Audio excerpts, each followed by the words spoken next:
اپنا تعارف کرواتے جائیے ساتھ بات سے پہلے.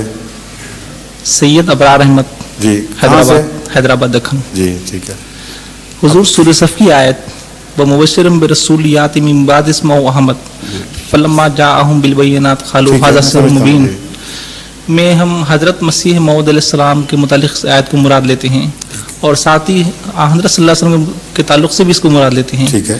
ہر دو کے تعلق سے کس طرح یہ مراد لی جا سکتی ہے اس کی وجہ اس لیے کہ حضرت مسیح موعود علیہ السلام کو جو احمد کا لقب ملا ہے وہ ذاتی نہیں ہے بلکہ ذاتی نام آپ کا غلام احمد ہے جو اتفاقی حادثے کے طور پر نہیں ہوا بلکہ اس میں آپ کا حضور اکرم صلی اللہ علیہ وسلم سے تعلق بیان ہوا ہے. تو لفظ غلام احمد کو سمجھیں تو سارا مسئلہ حل ہو جاتا ہے. اور احمد شان کا آخری زمانے میں ظہور یہ کوئی احمدیت کا نیا دعویٰ نہیں ہے بلکہ گزشتہ اولیاء اور بزرگ یہ بیان فرماتے چلے آئے ہیں کہ حضرت محمد رسول اللہ صلی اللہ علیہ وسلم کی ایک شان احمد ہے اور یہ احمدی شان آخری زمانے میں امام مہدی کے وقت اور مسیح کی نزول کے وقت پوری ہوگی.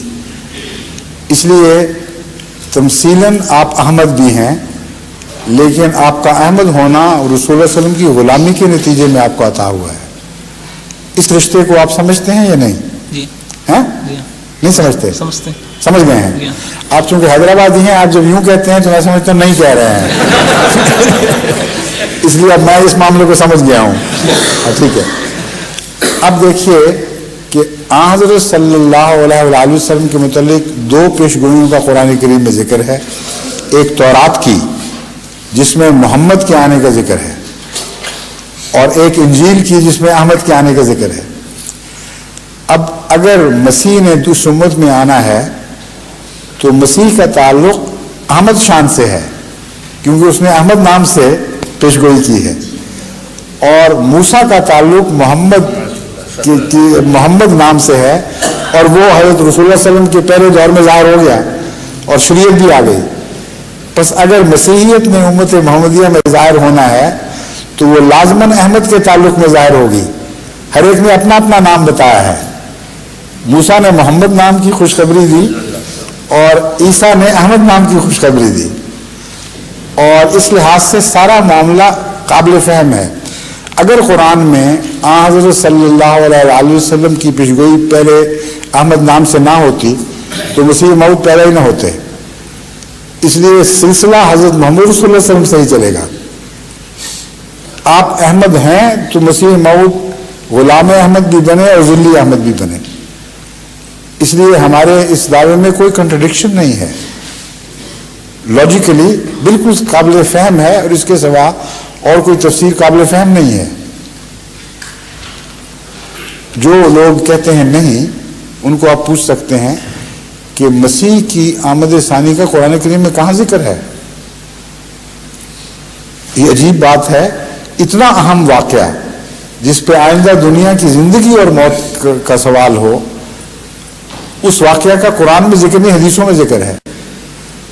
اگر اس احمد کی وہ تشریح مسیح کی آمد ثانی کے ساتھ ملائیں نہیں تو ان کو کوئی جگہ نظر نہیں آئے گی سوائے اس آیت کے جو کہتے ہیں کہ حضرت مسیح قیامت کے ساتھ کے لیے مسل ہوں گے انہ علم للساعہ اور اس سے وہ تو کھینچ تانی کر کے مسیح کی آمد ثانی کا ذکر نکالتے ہیں. لیکن ساتھ ہی یہ ماننا پڑتا ہے کہ ان کے آنے کا اسلام کو کوئی فائدہ نہیں ہوگا. وہ آئیں گے اور قیامت آ جائے گی اور دنیا کی صف لپیٹی جائے گی. تو وہ معنی قابل قبول ہی نہیں رہتا کیونکہ وہ معنی قبول کرتے ہی یہ اعتراض اٹھ جائے گا کہ رسول اللہ صلی اللہ علیہ وسلم تو فرماتے ہیں کہ قیامت اشرار پر آئے گی اور مسیح کے آنے کے 40 سال کے اندر اگر قیامت آ گئی تو نتیجہ یہ نکلے گا کہ جو رہے سے شریف لوگ تھے ان کو بھی مسیح اشرار بنا کر واپس جائے گا اور قیامت آ جائے گی یعنی سب اشرار کی صف لپیٹی جائے گی. اس لیے وہ دلیل بنتی نہیں. یہی وہ مقام ہے جہاں مسیحیت کا محمدیت سے اتصال ہے احمد کی معرفت اور اسی لیے جماعت احمدیہ میں احمد لفظ کو حضرت مسیح موعود علیہ السلام کی پیشگوئی کے طور پر تسلیم کیا جاتا ہے لیکن براہ راست نہیں. حضرت صلی اللہ علیہ وسلم کی آمد ثابت ہوئے بغیر حضرت مسیح موعود کا وجود ہی نہیں بنتا. بس وہ لوگ جو غلوف سے کام لیتے ہیں اور یہ بحث کرتے ہیں غیر احمدیوں سے کہ یہاں مسیح موعود مراد ہیں، رسول اللہ صلی اللہ علیہ وسلم مراد نہیں، وہ درست وہ حضرت السلام کا منشا نہیں سمجھے. یہاں وہ احمد شان رسول اللہ علیہ وسلم کی مراد ہے جس نے آخری زمانے میں ظاہر ہونا تھا، اور اسی احمد شان کو یہ کہا جائے گا کہ تم مسلمان نہیں ہو.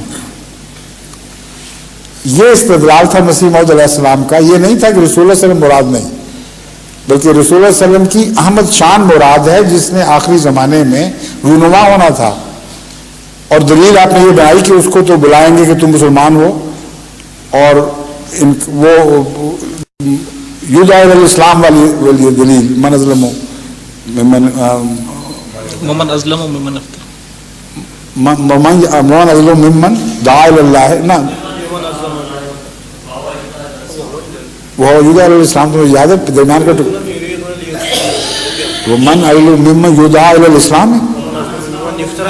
ہاں من افترا یہ ٹھیک ہے اللہ کذبا وهو یدعو الی الاسلام. افترا علی اللہ کذبا والا حصہ میرے ذہن سے اتر گیا اس لیے پوچھ رہا تھا. ومن اظلم ممن افترا علی اللہ کذبا وهو یدعا الی الاسلام. اس ٹکڑے سے حضرت مسیح موعود علیہ السلام نے استنباط فرمایا کہ وہ احمد جس کو آخر پر آئے گا اس کو اسلام کی طرف بلایا جائے گا، اور اگر وہ جھوٹا ہو تو ضرور ہلاک ہوگا. بس اس کا ازلم نہ ہونا، اس کا جھوٹا ثابت نہ ہونا، کیونکہ وہ ہلاک نہیں ہوگا بلکہ کامیاب ہوگا، اس بات کی دلیل ہے کہ بلانے والے جھوٹے ہیں. سمجھے؟ یہ دلیل تبھی بیٹھتی ہے جب رسول اللہ صلی اللہ علیہ وسلم کی احمدی شان کو آخری زمانے میں ظاہر ہونا مقدر مانا جائے، کیونکہ رسول اللہ صلی اللہ علیہ وسلم کے متعلق تو کوئی یہ نہیں کہہ سکتا تھا کہ آپ کو اسلام کی طرف بلا رہے ہیں. تو یہ سارے استدلال مل کر احمد کی شان آخر زمان کو ظاہر کرنے والے ہیں، لیکن محمد رسول اللہ صلی اللہ علیہ وسلم کی شان آخر زمان کو. بس جب ہم کہتے ہیں احمد سے مراد محمد رسول اللہ ہیں تو مراد یہ ہے کہ رسول اللہ صلی اللہ علیہ وسلم کی بعثت ثانیہ مراد ہے، اور بعثت ثانیہ حضرت مسیح موعود علیہ السلام کی شکل میں ظاہر ہونی مقدر تھی. یہی وہ دلیل ہے جو وآخرین منہم لما یلحقوا بہم سے بھی مزید ثابت ہوتی ہے. رسول اللہ صلی اللہ علیہ وسلم کی بعثت ثانیہ کا ذکر فرمایا ہے کہ آخرین میں بھی آپ ہی مبعوث ہوں گے. بس شان احمد محمد رسول اللہ صلی اللہ علیہ وسلم کی ہے. مسیح موعود کا ظہور رسول اللہ صلی اللہ علیہ وسلم کی شان آمد کے اس ظہور سے تعلق رکھتا ہے جس کی آخرین منہم میں خوشخبری دی گئی تھی. اس لیے کہیں کوئی تضاد نہیں ہمارے دعوے میں اور ہمارے ایمان میں، بلکہ ہمارے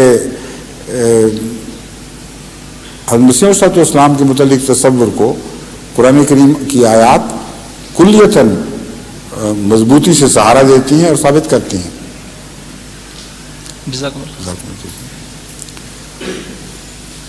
میں نے آپ کا سوال کا وقت زیادہ لیا جواب کا آپ کے سوال پر. اس کی وجہ یہ ہے کہ یہ مسئلہ ایسا ہے جس کو خوب اچھی طرح سمجھنا چاہیے، ورنہ بعض احمدی نوجوان بھی ٹھوکر تو نہیں کھاتے مگر کنفیوز ہو جاتے ہیں. کہیں احمدیہ لٹریچر میں یہ پڑھتے ہیں کہ مراد مسیح